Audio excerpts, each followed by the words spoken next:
Morning dear student, welcome back to our next Hindi classes. Previous video में हमने विशेषण तथा विशेष में अंतर पढ़ा था। अब आज हम विशेषण की प्रकार देखते हैं। तो विशेषण के 4 प्रकार होते हैं। एक गुणवाचक विशेषण, संख्यावाचक विशेषण, परिमाणवाचक विशेषण और सार्वनामिक विशेषण। तो आपकी क्या निकाल लीजिए, बुक निकाल लीजिए, चैप्टर नंबर 3 पेज नंबर 23 भाषा तथा व्याकरण का, और क्वेश्चन नंबर भी 3 है सार्वनामिक विशेषण का। तो कुछ विशेषण जो सार्वनामिक विशेषण क्या कहलाते हैं, कुछ सर्वनाम विशेषण रूप में प्रयुक्त होते हैं, यानी वो विशेषण जो कि सर्वनाम के रूप में प्रयुक्त होते हैं वो सार्वनामिक विशेषण कहलाते हैं। आया समझ में? ठीक है। जो विशेषण सर्वनाम के रूप में प्रयुक्त होते हैं वो सार्वनामिक विशेषण कहलाते हैं। अब इसमें दिया है कि वो कभी कभी पहचान करना कठिन हो जाता है कि ये सर्वनाम है या विशेषण, और जब उनके साथ संज्ञा का प्रयोग परंतु सर्वनाम शब्द तभी विशेषण कहलाता है जब उसके साथ संज्ञा का प्रयोग होता है, और सर्वनाम शब्द सदैव अकेले आते हैं, है ना। सर्वनाम अकेला होता है और विशेषण कब कहलाएगा, वो उसके साथ संज्ञा का भी प्रयोग हो, क्योंकि ये संज्ञा के स्थान पे आते हैं। सार्वनामिक विशेषण के साथ विभक्ति चिन्ह नहीं लगते, ठीक है, परंतु विशेष के कारक और वचन के अनुसार इनके रूप बदल जाते हैं। अब आपके इसमें लिखा है कि सर्वनाम, और सर्वनाम क्या है, वह खेत जोत रहा है। अब सार्वनामिक विशेषण क्या कहलाया, वह किसान खेत जोत रहा है, यानी किसान खेत जोत रहा है, तो ये क्या कहलाएगा, सार्वनामिक विशेषण। अब देखिए इसमें लिखा है इन वाक्यों के सामने सर्वनाम और सार्वनामिक विशेषण पहचान कर लिखिए। तो का नंबर पर दिया है आपकी बुक में कि यह भवन सुंदर है, तो इसमें सर्वनाम क्या है, यह, और विशेषण क्या है, सार्वनामिक विशेषण क्या है, ये दिया है सेंटेंस, यह सुंदर भवन है, तो सुंदर भवन है, ये हो गया सार्वनामिक विशेषण। ठीक है।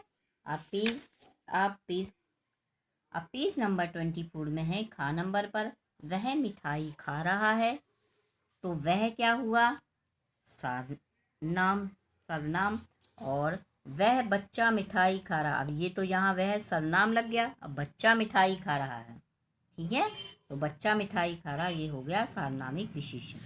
ये खिलाड़ी मैच खेल रहे हैं और ये मैच खेल रहे हैं, तो यहाँ ये हुआ सर्वनाम, और मैच खेल रहे हैं, खिलाड़ी मैच खेल रहे हैं, ये क्या हो गया, सार्वनामिक विशेषण। ठीक है।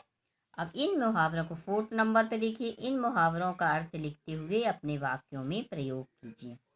तो 1 नंबर पे लिखा है सपने पूरे होना। ठीक है। अब इन मुहावरों का अर्थ लिखते हुए अपने वाक्यों में प्रयोग कीजिए। यहाँ पे ये मुहावरे दिए हैं, इनका अर्थ लिखना है, वाक्यों में प्रयोग करना है। तो देखिए 1 नंबर पे दिए सपने पूरे होना। सपने पूरे होना का अर्थ है मनचाहा मिलना, जो आप चाह रहे वो मिलना। तो इसका वाक्य है, राम ने कक्षा में प्रथम आकर अपना सपना पूरा कर लिया। अब जो शब्द का हम वाक्य बनाते उसमें अंडरलाइन कर लेते, तो सपना पूरा कर लिया, इसमें आप अंडरलाइन कर लीजिए। 2 नंबर पे देखिए साया उठ जाना। अब इसका अर्थ हुआ यानी किसी का स्वर्गवास हो जाना। श्याम के सिर से, वाक्य इसका, श्याम के सिर से उसके पिता का साया उठ गया, साया उठ जाए गया पर अंडरलाइन कर लीजिए। अगला देखिए नजर झुकाना। नजर झुकाना का है अपनी गलती मानना। राम ने दोस्ती में धोखा दिया, अब वह नजरें झुकाए फिरता है। अब नजरें झुकाए फिरता है पे अंडरलाइन कर लीजिए। अब अगला देखिए दिन दूनी रात चौगनी। अब इसका अर्थ हुआ उन्नति करना। ठीक है। तो अब इसका वाक्य कैसे बनाएंगे, सेठ जी की दुकान ऐसी चली कि दिन दूनी रात चौगनी तरक्की हो रही है। अब दिन दूनी रात चौगनी पे आप अंडरलाइन करिए। ठीक है। अब अगला देखिए विलोम लिखिए, यानी विलोम यानी उल्टा या विरोधी। अब शुद्ध का क्या हुआ, अशुद्ध, उत्तीर्ण का अनुत्तीर्ण, उन्नति का अवनति, स्वच्छ का अस्वच्छ, ऋण का नकद, प्रशंसा का निंदा, मित्र का शत्रु, प्राकृतिक का बनावटी, गुलामी का हुकूमत, पौष्टिक का साधन। ठीक है बच्चों। अब देखिए रचनात्मक कौशल, स्वरोजगार और नौकरी में क्या अंतर है, इस विषय पर अपने विचार एक अनुच्छेद लिखिए, यानी अपने विचार पे एक पैराग्राफ लिखना। इस कहानी का नाट्य रूपांतर करके कक्षा में अभिनय कीजिए। ठीक है, तो आपका ये 3rd चैप्टर कंप्लीट हुआ। अब हम नेक्स्ट पढ़ेंगे 4th चैप्टर। ठीक है बच्चों, देखिए हम अब आपका 4th चैप्टर स्टार्ट करते हैं। तो पेज नंबर 25 पे आ जाइए। देखिए 4th नंबर के चैप्टर का शीर्षक क्या है, मैं कवि कैसे बना। ये एक हास्य व्यंग्य है। अब इसका हम परिचय पढ़ते हैं। इस निबंध के लेखक श्री गोपाल प्रसाद व्यास की गणना हिंदी के श्रेष्ठ हास्य व्यंग्यकारों में की जाती। गोपाल प्रसाद हैं, ये हास्य व्यंग्यकार थे। हास्य व्यंग्यकार यानी हंसी हंसी में ये व्यंग्य करते थे। ठीक है, अब क्या है, आपके निबंधों में भाषा की रचना और रवानी और सरलता देखते ही बनती है।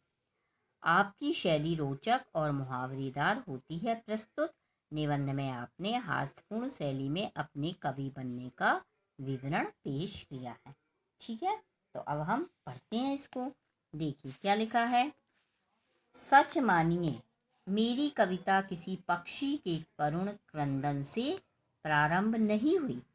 ना मेरी कोई भाभी थी कि जिसने खाने में नमक मांगने पर ताने दिए हों और भड़बड़ाकर मेरी कविता का स्रोत खड़खड़ाकर फूट पड़ा हो। यानी वो कह रहे हैं कि मेरी कविता ऐसी नहीं कि जे कोई पक्षी यानी क्रंदन कर रहा यानी रो रहा था तो मैंने कविता लिख डाली, या मेरी कोई भाभी नहीं थी जिससे मैंने नमक मांगा हो तो उसने व्यंग्य किया हो, और मेरी कविता के स्रोत जो क्या हो गए, जैसे पानी के स्रोत पड़ते ना, वैसे मेरी कविता के स्रोत क्या हुए, भड़बड़ा के यानी निकल पड़े। ठीक है, अब क्या लिखा है। सुकुमारी तो क्या, कभी किसी अधेड़ भगवती ने भी नयन वाणों से घायल होने का सौभाग्य मुझे जागते हुए तो क्या स्वप्न में भी सुलभ नहीं हुआ। यानी कोई भी सुकुमारी यानी कन्या उससे मेरी यानी आँख मैंने नहीं मिलाई जिससे मैं की कविता लिख पाता। जागते हुए तो क्या स्वप्न में भी सुलभ नहीं, यानी जागते हुए तो क्या स्वप्न में भी मैंने कन्या को नहीं देखा। अब यूँ तो मैंने मनुष्य से लेकर गधों तक पर कविता लिखी है, पर विश्वास कीजिए इनमें से कोई भी मेरी कविता का वाहन नहीं है। सब मैंने मनुष्य से लेकर गधों तक पर लिखी, पर विश्वास करिए मेरी कविता का वाहन ये नहीं है। क्या है, यूँ अपनी कविताओं में मैंने पत्नी को काफ़ी अपयश प्रदान किया है, पर दरअसल क्या है, ईमान से मेरी कविता के मूल में उस बेचारी का जरा भी हाथ नहीं है।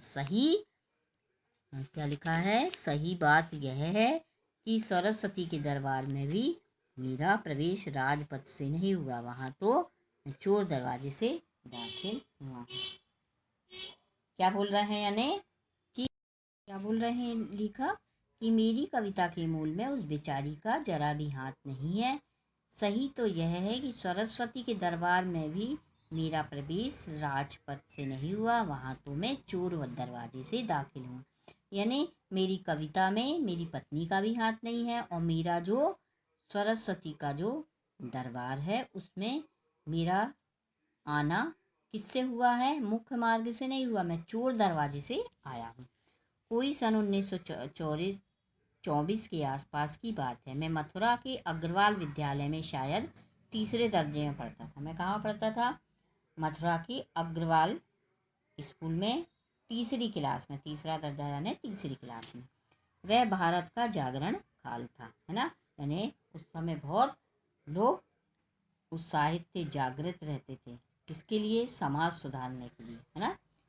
उल्लासित। समाज सुधार व राष्ट्रीयता दोनों ही पूर्ण यौवन पे थी, यानी दोनों का स्थान था, दोनों चीज़ें में लोग बहुत जागरूक थे। अब और वो और क्या थी, समाज सुधार और राष्ट्रीयता दोनों यानी पूर्ण यौवन, पूरी यानी जवान थी। शिक्षण संस्थाओं में भी उनकी गहरी छाप थी। शिक्षण संस्थाओं में भी राष्ट्रीयता और समाज सुधारने के प्रति भाषण या विविध कार्यक्रम होते रहते थे। उसमें हमारे विद्यालय में भी लगभग पूरे सप्ताह कोई ना कोई उत्सव आयोजित होता रहता था, कोई भी कार्यक्रम। ठीक है, मुझे भी इन अवसरों पे उजले उजले कपड़े पहनकर आगे बैठने में बड़ा आनंद आता। यानी अच्छे नए नए कपड़े पहन के आगे बैठने में बहुत खुशी मिलती थी। संगीत तो मेरे परिवार की नस नस में था, यानी संगीत में हमारे परिवार में सभी को रुचि थी, इसलिए संगीत का ज्ञान मुझे विरासत यानी शुरू से ही मिला है दादाजी पिताजी से। ठीक है, लेकिन यह संगीत का ज्ञान विद्यालय में सभा समारोह में कोई सुविधा प्रदान नहीं कर सकता, यानी मेरे को विद्यालय में कोई इससे लाभ ना हो सका संगीत से। मुझे किसी समारोह में संगीत सुनाने के लिए आमंत्रित नहीं किया जाता, यानी बुलाया नहीं जाता था। यह मेरे साथ सरासर अन्याय था। ठीक है, बहुत ज़्यादा मेरे साथ अन्याय हो रहा था, यानी अन्याय यानी गलत हो रहा था। और जहाँ तक याद पड़ता है जानबूझकर तो मैंने अन्याय को बचपन से सहन नहीं किया, कभी भी मैंने जानबूझकर उसको सहन नहीं किया, धोखे में ज़रूर अन्याय सहन कर लिया। तभी मैंने देखा लोगों के मन में संगीत से अधिक कविता की कद्र थी, यानी लोग क्या करते थे, कविता की ज़्यादा कद्र करते थे। अब मैंने देखा कि मेरे साथी लड़कों को संगीत सुनाने के लिए तो नहीं पर कविता सुनाने में बड़ा चाव से बुलाया जाता था, आमंत्रित किया जाता। फिर यह भी देखा कि अच्छे बुरे की आदर अनादर। पेज पर लिख लीजिए, पेज नंबर 26। आदर अनादर की सूचना तालियों द्वारा प्रकट होती थी, यानी बच्चों को किसके लिए बुलाया जाता था, कविता सुनाने के लिए। और किसका यानी सम्मान हो रहा है और किसका सम्मान नहीं हो रहा, ये तालियों के द्वारा प्रकट करता था। ठीक है बच्चों, आज की इस वीडियो में बस इतना ही। नेक्स्ट वीडियो में हम आपसे फिर मिलेंगे, तब तक के लिए टेक केयर। आप रीडिंग करिएगा और CW कॉपी कंप्लीट